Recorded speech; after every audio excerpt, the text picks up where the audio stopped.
Halo semuanya, kembali lagi bersama saya Michael. Di video kali ini kita akan melakukan mengenai update market kripto teman-teman, dan kita akan menjawab satu pertanyaan, yaitu adalah apakah market udah top atau belum sih gitu ya.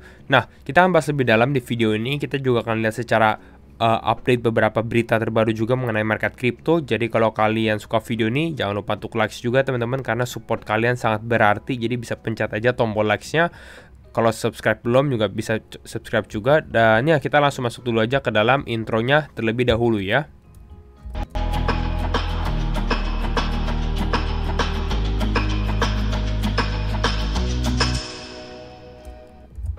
Oke. Ya, kita coba lihat untuk update market teman-teman. Kita lihat kalau dalam 24 jam terakhir market sedikit mengalami penurunan sekitar 1,7%. Lalu kalau kita lihat di sini juga Bitcoin relatif ya sideways ya, nggak terlalu banyak pergerakan, tapi altcoins-nya mengalami penurunan dalam gitu ya. Kita dari Ethereum turun sekitar 4,8%, XRP turun 3,4%, Solana yang lebih dalam lagi hampir 7% teman-teman. Dan ini kita sudah notice di video, saya sudah sempat share juga di shorts juga ada. Kalian bisa cek aja video saya di sini mengenai beberapa update-nya yang terbaru gitu ya untuk Solana juga, karena akan ada unlock besar di awal Maret untuk Solana. Secara Fear and Greed Index kita di area 49 teman-teman, jadi netral, nggak terlalu banyak pergerakan juga. Dan kalau misalnya kita lihat untuk Bitcoin ETF flow sendiri, minggu lalu itu memang masih didominasi oleh outflow. Kita bisa dari sini market rata-rata merah semua. Outflow-nya sendiri lebih kecil dibandingkan 2 minggu yang lalu teman-teman, tapi tetap aja kita sempat mengalami 364 juta dolar ya outflow-nya. Ini cukup besar, tapi overall belum ada demand. Makanya kalau kita lihat harga Bitcoin sendiri di sini-sini aja, benar-benar ya, mungkin kalau kalian mau katakan choppy, kalian mau bilang sideways, kalian mau bilang boring, ya memang benar gitu, nggak terlalu banyak pergerakan. Nanti kita coba lihat lebih dalam lagi di teknikalnya ya. Namun ada beberapa hal, walaupun misalnya ETF outflow, tapi ternyata minggu lalu si MicroStrategy ya, atau Michael Saylor sendiri, mereka beli Bitcoin teman-teman, beli Bitcoin lagi senilai 2 miliar dolar. Jadi ini cukup signifikan, ini kayaknya dari convertible bondnya dia gitu ya. Jadi kalau kita dari sini, mereka beli Bitcoin di harga 97.500. Lalu mereka sekarang ini sudah ada harga rata-rata Bitcoin mereka di 66.000 dolar teman-teman untuk Bitcoinnya. Dia beli 20.000 Bitcoin. Wow. Ya, kira-kira itu. Dan kita coba lihat lagi beberapa hal. Nah, mungkin ini mengenai news minggu lalu yang sebenarnya cukup hot teman-teman, tapi saya nggak buat video, kecuali kalian mau saya buatkan video, karena udah lewat juga sih sebenarnya, yaitu adalah Bybit kena hack teman-teman. Dan udah lewat sebenarnya, karena saat ini mereka udah resolve, istilahnya mereka udah berhasil untuk bikin orang nggak panik juga gitu ya. Kita coba review sedikit teman-teman, tapi kalian kalau mau lihat detailnya itu saya update berkala di community. Jadi kalau kalian yang belum join community Michael Wyan sendiri, kalian bisa cek aja di kolom deskripsi ya, di Telegram itu Jumat malam saya ingat itu ya. Ini kita update sampai malam juga gitu untuk Bybit yang kena hack. Intinya adalah yang kena hack itu adalah wallet Ethereum-nya si Bybit gitu. Jadi bisa dikatakan semua Ethereum Bybit-nya hilang gitu. Nah, tapi apa yang terjadi? Yang terjadi adalah kisaran 400.000 ETH dah hilang. Ini menjadi hack paling besar sepanjang sejarah market kripto. Namun, dalam hanya beberapa hari aja, ini udah ada newsnya. Bybit has already fully closed the Ethereum gap. Jadi istilahnya, Ethereum yang kena hack, mereka udah langsung bisa balikin lagi. Gimana caranya? Ya mereka mereka udah sampai 1:1. Gimana caranya? Mereka obtain lebih dari 400.000 Ethereum. Dari mana? Dari OTC, over the counter purchases. Jadi bisa beli dari exchange lain ataupun loans juga. Itu yang dilakukan oleh Bybit. Jadi sekarang sebenarnya technically ya orang udah nggak gitu panik, dan noise-nya itu nggak terlalu besar lah gitu ya, dibandingkan mungkin di bulan Jumat atau Sabtu. Padahal ini hack terbesar bisa dikatakan teman-teman, tapi mereka resolve it cukup cepat, cukup bersih juga kalau menurut saya, karena benar-benar market panik sesaat doang, tapi CEO-nya sendiri si Ben berhasil maksudnya berhasil menenangkan orang-orang ya, mereka langsung live dan lain-lain. Jadi berbeda dengan beberapa exchange lainnya juga. Jadi mungkin Bybit dapat trust juga dari beberapa orang ya, setelah hack ini mereka berhasil lewatin lah ya. Lalu kita ngomongin Bybit, kita ngomongin Binance juga deh ya. Ini si CZ baru aja announce, kalau kalian tahu CZ Binance ya, former CEO-nya Binance dan co-foundernya Binance, dia baru aja kasih tahu alokasinya dia ya. Ternyata alokasi kriptonya seperti ini. BNB-nya 98,5% guys, BTC 1,3%. Ya, ini alokasinya dia. Ini kalau misalnya kalian mau tahu. Ya, anyway, kalau kalian mau download Bybit, mau download Binance, feel free juga bisa menggunakan link saya di kolom deskripsi ya. Sekalian bantu support channel ini juga.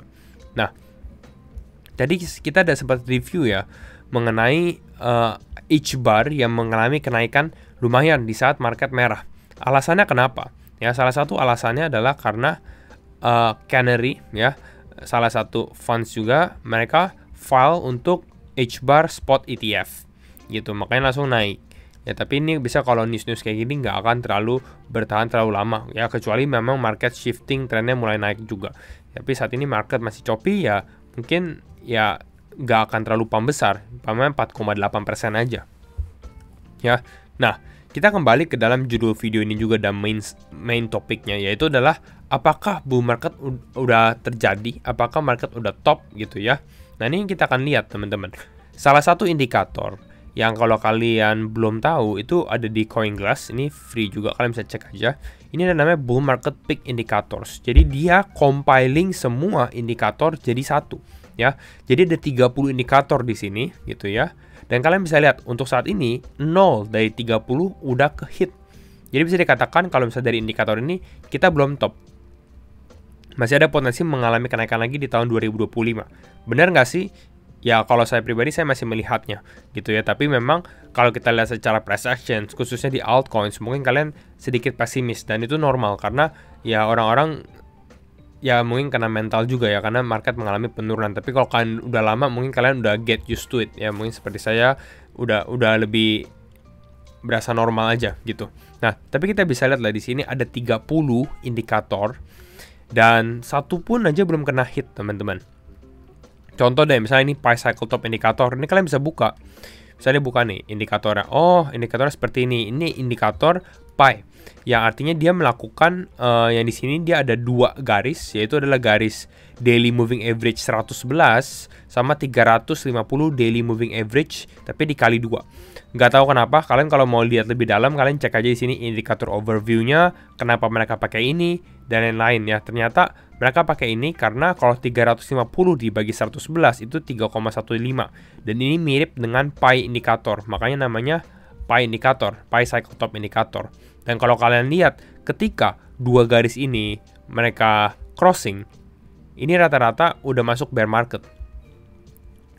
Ya, pada saat mereka crossing, rata-rata masuk bear market. Tapi yang kita lihat saat ini ya, ini crossing di sini, ini crossing di sini, tiba-tiba langsung turun. Ini juga langsung turun. Tapi kita di cycle ini belum. Ya, kita belum mengalami crossing. Jadi makanya di sini belum kena hit juga secara indikatornya. Lalu ini yang lebih mudah dimengerti, kalian mungkin udah pernah lihat, yaitu adalah rainbow price cycle juga. Teorinya dimana malah saat ini kita di posisi hijau, yaitu adalah accumulate. Jadi belum ke zona orange atau merah yang biasanya orang-orang udah mulai jual gitu. Ini untuk Bitcoin loh, bukan untuk altcoins. Altcoins justru mengalami penurunan yang lebih dalam, teman-teman. Tapi ya altcoins berbeda lah dari siklus sebelumnya. Sebenarnya saat ini hanya selektif aja yang memang quite performing, yang cukup bagus lah bisa dikatakan. Nah, sekarang kita lihat ke Bitcoin ya, sedikit kita review Bitcoin. Memang cukup boring ya, karena kita kalau lihat dari sini gak terlalu banyak pergerakan juga dari awal bulan. Dan ini sebenarnya saya udah sempat mention juga mungkin di community, dan saya tahu saya share di Laba Lab juga, eksklusif community juga dari Michael Ryan, bahwa Februari akan cukup berat, teman-teman. Dan memang beratnya untuk Bitcoin mungkin nggak begitu berat karena sideways aja. Tapi untuk altcoins, kalian bisa lihat altcoins rata-rata bleeding ya, mulai berdarah gitu ya, rata-rata mengalami penurunan. Nah, tapi kita coba bikin outlook Bitcoin dulu ya. Nah, bagaimana untuk outlook Bitcoin? Nah, ini beberapa hal yang saya lihat juga, teman-teman. Saat ini sebenarnya kita lagi di area level supportnya. Kita bisa lihat dari sini, ini sebenarnya bisa menahan area price action dari Bitcoin sendiri. Tapi kalau saya lihat dari sini pun sebenarnya ini lack of positive catalyst saat ini. Jadi kecuali kita ada news yang bagus ya, baru kita mungkin naik. Tapi kalau ternyata enggak, ya kemungkinan kita akan pelan-pelan ke bawah, possibly testing ke 94.200-an atau 300. Nah, ini area level yang saya akan perhatikan, karena ini area level sebelumnya, istilahnya dia ngambil liquidity dulu di bagian ini, mungkin nggak akan sampai ke bawah sini, karena kemarin udah sempat diambil istilahnya. Jadi kalau misalnya dia hit area level ini, mungkin kalau saya bisa target ke area ini lagi, karena sebenarnya di atas ini masih besar juga liquidity-nya gitu. Position udah mulai building lagi pada saat dia mengalami penurunan. Dan bisa dikatakan kemarin market naik kayak gini, ini kan turun. Kalau teman-teman lihat ini turunnya hari Jumat. Tahu kenapa hari Jumat di sini? Karena turun di sini pada saat Bybit kena hack. Ya, Bybit kena hack, boom, turun lagi ke bawah ke area support. Jadi possibly dia akan testing kembali lagi ke area ini, tapi ya untuk kita lihat positif katalis Bitcoin break 100.000 dan lain-lain, kalau menurut saya itu masih terlalu lebih karena medium term lah, dan saya masih belum melihatnya karena belum ada strength. Ya, belum ada penguatan. Overall kita akan masih cukup choppy di sini, kecuali kita udah mulai lihat ada perubahan shifting dari sentimen. Tapi ini akan menjadi great time juga untuk accumulate ya more crypto, more Bitcoin juga, sebelum nanti kita mulai cycle barunya lagi. Maksudnya siklus mini bull market lagi gitu. Jadi overall itu untuk Bitcoin yang kita bisa perhatikan gitu ya, nggak terlalu banyak. Harinya juga masih sama dengan minggu lalu yang saya sudah sempat mention. Ya, kalau kita lihat untuk Bitcoin dominance sendiri lebih ke arah sideways, tapi ya kita bisa lihat lah dalam beberapa hari terakhir weekend justru Bitcoinnya yang gaining dominance gitu ya. Bitcoin naik Bitcoin dominance-nya naik gitu ya, tapi altcoins-nya justru nggak terlalu mengalami kenaikan, dan ini harus diwaspada ya, harus diperhatikan juga gitu. Tapi saat ini masih kita lihat lah, kalau kita lihat dari secara 12 jam sendiri ya, overall ini adalah area resistance sebelumnya. Jadi untuk Bitcoin dominance mengalami kenaikan juga, naik ke atas lagi ke sini, ya kecuali market drop dia bisa naik gitu. Tapi kalau misalnya marketnya choppy kayak gini, ya saya lihat masih cenderung ya lebih ke arah akan sideways ataupun sedikit mengalami penurunan gitu. Karena kalau kita lihat di Ethereum, nah Ethereum masih cukup lebih hodling lah, maksudnya bukan lebih hodling tapi lebih maintain good price action juga, makin lama makin naik gitu ya. Kalau Bitcoinnya masih lebih ke arah sideways-nya ya. Overall ini tinggal nunggu Ethereum breakout, boom, ini akan cukup menarik untuk diperhatikan ya. Jadi mungkin ini aja sedikit review mengenai overview daily market sendiri teman-teman, dan mengenai top indikator sign-nya juga. Jadi kalau misalkan suka video ini, jangan lupa tuh share videonya, like ataupun subscribe teman-teman, dan ya itu aja video dari saya, dan see you all in next video. Bye bye.